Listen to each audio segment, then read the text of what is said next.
하나님 말씀은 열왕기상 5장 1절에서 6절까지입니다. 같이 한 목소리로 함께 읽겠습니다. 솔로몬이 기름 부음을 받고 그의 아버지를 이어 왕이 되었다 함을 두로왕 히람이 듣고 그의 신하들을 솔로몬에게 보냈으니 이는 히람이 평생에 다윗을 사랑하였음이라. 이에 솔로몬이 히람에게 사람을 보내어 이르되 당신도 알거니와 내 아버지 다윗이 사방의 전쟁으로 말미암아 그의 하나님 여호와의 이름을 위하여 성전을 건축하지 못하고 여호와께서 그의 원수들을 그의 발바닥 밑에 두시기를 기다렸나이다.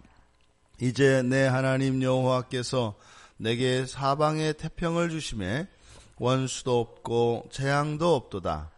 여호와께서 내 아버지 다윗에게 하신 말씀을 내가 너를 이어 내 자리에 오르게 할 내 아들 그가 내 이름을 위하여 성전을 건축하리라 하신 대로 내가 하나님 여호와의 이름을 위하여 성전을 건축하려 하오니 당신은 명령을 내려 나를 위하여 레바논에서 백향목을 베어내게 하소서.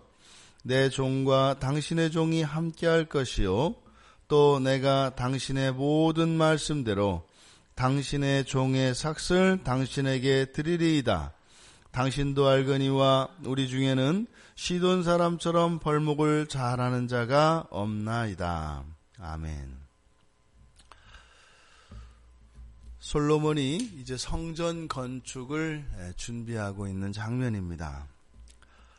먼저 솔로몬이 기름 부음을 받고 다윗의 뒤를 이어 왕이 되었습니다. 그 소식을 듣고 두로왕 히람이 축하 인사를 보내는데 이 두로왕 히람은 과거에 다윗과 개인적인 친분이 아주 깊었던 사람입니다.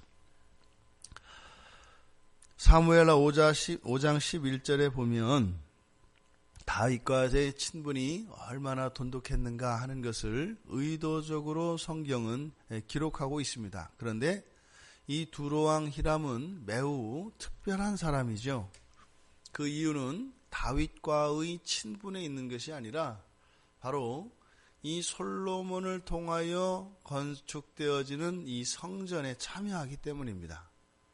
그러니까 다윗 때 성전을 건축하기에 필요한 금과 모든 재물들이 준비되어지고 또 건축 자재들을 나르게 될 그리고 그것을 가지고 직접 건축에 참여하게 될 두로왕 히람이 또한 준비되어져 있는 겁니다.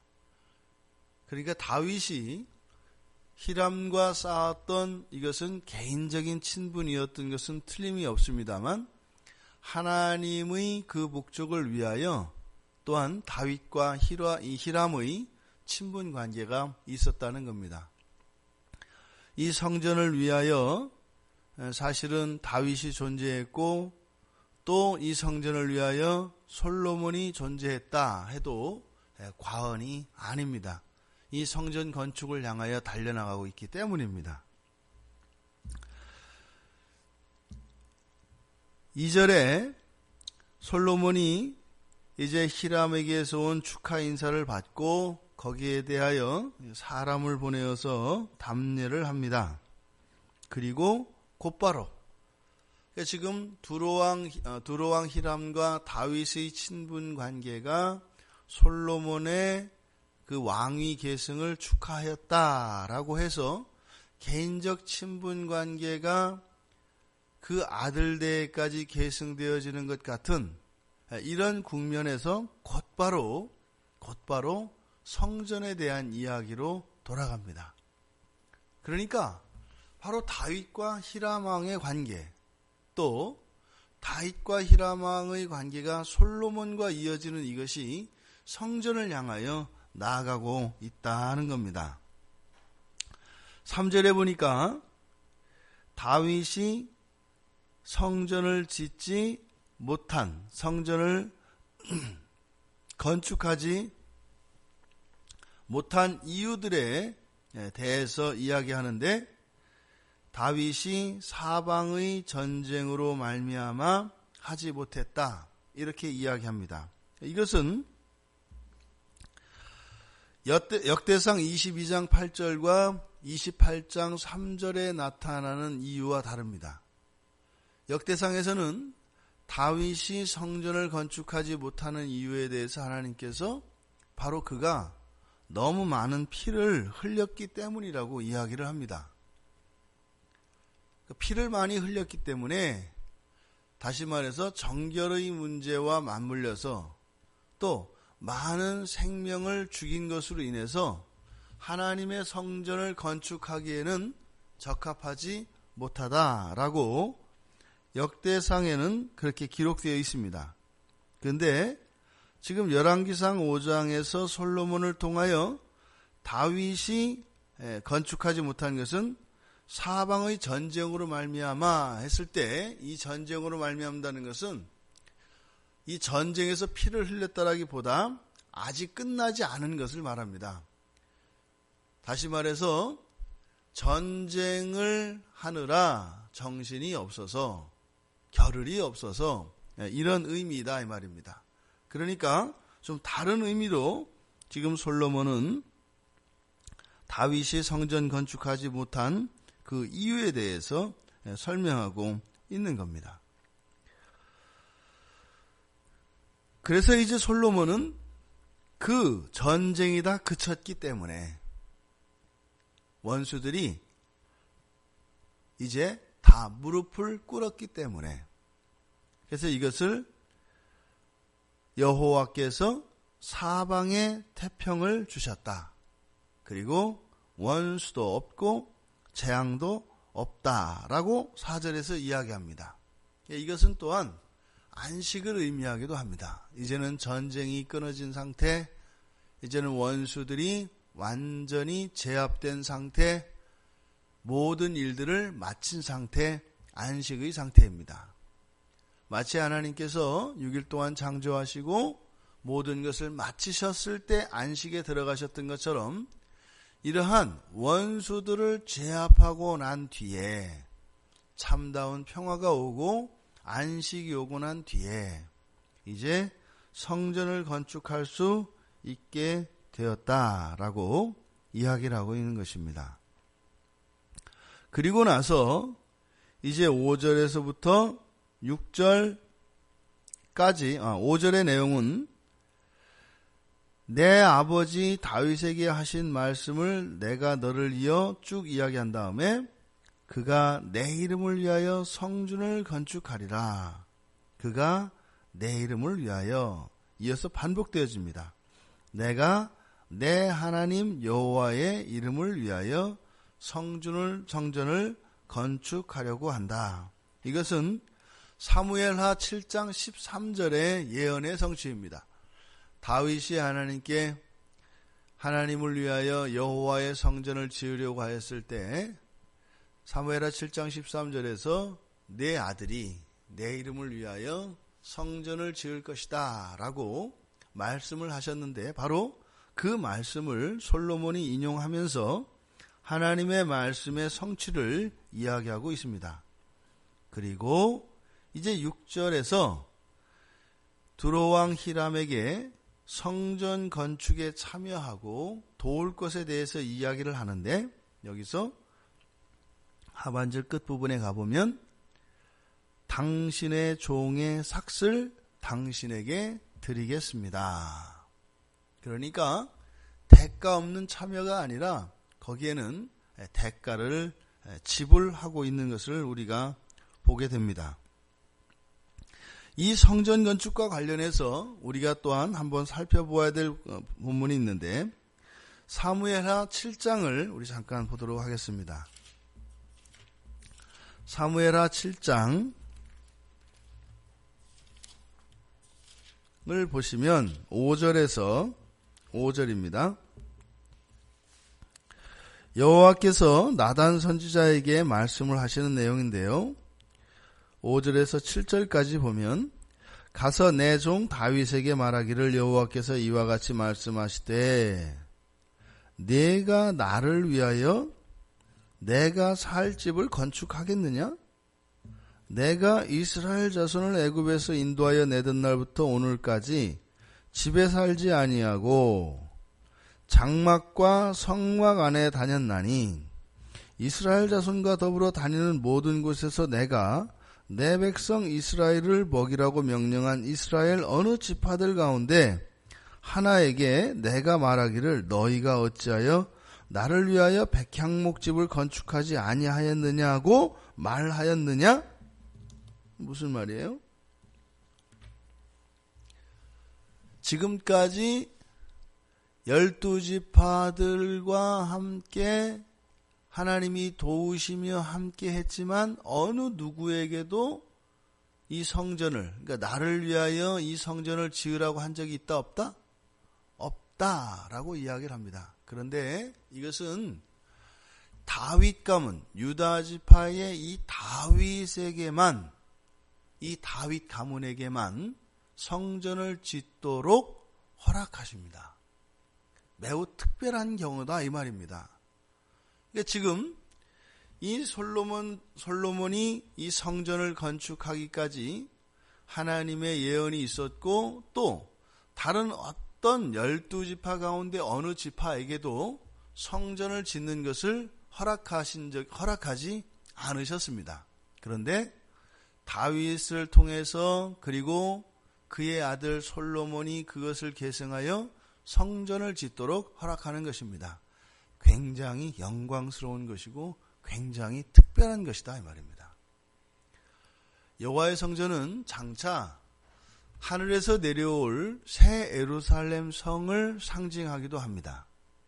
더 나아가서 이 성전은 하나님이 창조하신 창조세계 전체를 상징하기도 합니다. 성전이 바깥들과 성소와 지성소로 나뉘어 있는 이런 공간의 분리나 이런 것들은 또 하나님의 창조세계와도 관계되어져 있습니다. 오늘은 우리가 이 성전 건축을 준비하는 이 본문 말씀을 통해서 성전이 어떻게 건설되어지고 성전이 어떻게 이렇게 되어질 수 있는가 하는 것을 우리가 살펴볼 수 있는데, 첫 번째로 이 성전은요, 하나님이 택하신 사람에 의해서 하나님이 택하신 곳에 세워진다는 겁니다. 이 교회가 과거 구약시대에 있었던 성전건임은 아닙니다. 분명히 그것과는 다릅니다. 왜냐하면 이제는 더 이상 우리가 제사를 드릴 필요가 없기 때문이지요. 하지만 성령의 전인 우리 성도들이 함께 모여 예배를 드린다는 의미에 있어서는 성전의 기능을 가집니다. 그래서 이 예배당도 이 성전이 건축된 그런 원리를 따라 이 예배당들도 교회라는 이름으로 세워지는 것입니다. 그 첫 번째가요, 하나님이 택하신 자들에 의해서 하나님이 택하신 곳에 세워진다는 겁니다. 두 번째로 솔로몬의 이야기와 같이 여호와의 이름을 위하여 건축되어야 합니다. 교회는 사람의 영광을 위한 것도 아니고 사람의 필요를 위한 것도 아니고 오직 여호와의 영광, 그 이름의 영광을 위하여 지어져야 하는 것입니다. 세 번째로 전쟁이 끝나야 합니다. 그리고 피 흘리지 않은 자들에 의해서 이 성전이 건축되어집니다. 다윗에게 재물이 있었고 충분히 그것을 지을 만한 능력과 모든 여건들이 되었습니다. 그런데 다윗은 짓지 못했습니다. 그렇게 피를 흘리며 준비한 다윗과 이제 피를 흘리지 않은 솔로몬이 함께 지어가는 것인데, 직접 이 성전을 지어가는 자들은 피를 흘리지 않은 자들이라는 겁니다. 그리고 또한 이 성전이 지어졌다라고 하는 것은 바로 원수들이 무릎을 꿇은 것을 의미합니다. 오늘날 교회가 지어지는 것은 무엇일까요? 그러니까 다윗이 전쟁을 시작을 하고 이방 민족들을 무릎 꿇리고 또한 교회를, 이 성전을 짓기 위하여 필요한 금을 모으고 그리고 솔로몬이 그것을 가지고 성전을 짓는 전체의 과정이 교회가 세워지는 과정입니다. 거기에다가 바로 이방인의 참여가 있습니다. 이 두로왕 히람은 이방인이죠. 이 두로왕 히람이 기꺼이 이 성전을 참여하는 일에 함께 하게 되는데, 이 두로왕 히람의 참여에 대해서는 두 가지 해석이 있습니다. 하나는 이방 왕이 참여함으로써 이 솔로몬의 성전 안에는 종교 혼합주의적인 요소들이 들어왔다. 왜냐하면 성전 건축을 직접 주도했던 것이 히람이었기 때문에 히람이 알고 있는 이방의 신전에 있는 요소들이 바로 하나님의 성전에 거기에 분명히 혼합되어져서 들어왔다라고 하는 겁니다. 그런데 전체 이 성전에 대한 사상, 이 요한계시록 21장까지 이어지는 성전에 대한 사상을 보면 그것은 성경은 용납하고 있는 것 같지 않습니다. 오히려 이방왕인 이 두로왕 히람이 참여하게 된 것은 바로 장차 오늘날 그리스도인들, 이방인이면서 예수 그리스도를 믿는 믿음 안에서 하나님의 교회에 참여하게 되는 이방의 구원에 대한 예언이라는 겁니다. 이것은 또한 이사야서 60장 10절에서도 이방인들이 내 성벽을 쌓을 것이고 그 왕들이 너를 봉사할 것이다 라고 하는 이사야 선지자의 예언과도 합치되어집니다. 그런데 이방인도 분명히 이 성전의 건축에 참여하긴 하는데 자원하는 자이었고, 그런데 그들에게는 무엇이 주어져요? 대가가 주어집니다. 성전을 건축하는 이스라엘 그 가운데에서 12지파 가운데 특별히 유다지파 다윗을 계승하는 솔로몬은 오히려 성전을 건축하는데 여러 가지 재물들을 준비해야 했습니다. 그런데 이방인들은 이 성전의 건축에 참여하는데 대가가 주어집니다. 상이 주어진다 이 말입니다. 그러니까 이방인 그리스도인들의 이 성전 참여는 그들에게 구원이라고 하는 대가가 주어집니다. 그러니까 이 교회 건축이라고 하는 여기에도 반드시 그런 대가가 주어집니다. 이방인들이 그리스도를 믿고 하나님 나라에 참여함으로 구원을 얻는 것과 같이 외형적이고 보여지는 물질적인 이 성전과 교회의 건축에는 하나님의 약속이 있다는 것입니다. 이것을 믿음 안에서 받는 자들만이, 그리고 특별한 자들만이 교회를 세워가는 일에 참여할 수 있습니다. 그것은 1차적으로요, 하나님의 선택에 있다는 겁니다. 우리가 교회를 세워가면서 이 교회 건축에 참여하는 이 일을 여호와 하나님의 이름의 영광을 위한 목적 외에 다른 것이 있어서도 안 될 것이고, 또한 여기에 참여하게 된 것은 하나님의 절대 주권을 먼저 인정해야 할 것입니다. 하지만 거기에 분명히 우리로 하여금 그곳에 참여하게 하시고 우리를 부르신 그 하나님께는 우리를 위한 이 대가에 대한 약속이 분명히 있다는 것을 기억하시기 바랍니다. 두고 보십시오. 이 평촌 광야교회가 세워져가는 이러한 모든 가정들과 원리가 이 성전이 건축되어지는 그 원리 안에 있어야 할 것입니다. 왜요? 거기에는 하나님의 약속이 있고, 또한 거기에는 하나님의 이름의 영광을 위한 영광에 기여할 수 있는 특별한 기회이기 때문입니다. 이 자리로 우리를 부르신 하나님께 감사하며 찬양과 영광을 우리 모두 다 돌리기를 원합니다. 많은 어려움이 있을 겁니다. 이런저런 오해와 아픔과 힘듦과 모든 것이 있을 것입니다. 하지만 이 자리에 있도록 부르신 분은 천지를 창조하신 그 하나님이 마치 천지를 창조하는 것과 같이 그것의 축소판으로 성전이 건축되어졌던 것처럼 오늘날도 동일하게 그렇게 교회가 세워지는 것이라는 것을 저는 믿습니다. 그 하나님의 부르심에 우리 모두 나고자 없이 오직 하나님의 이름의 영광을 위하여 참여함으로 거기에 주신 하나님의 약속과 그 하나님이 우리에게 보장하여 주신 그 놀라운 상급들을 모두 누릴 수 있는 주의 복된 자녀들이 되기를 주님의 이름으로 축원드립니다.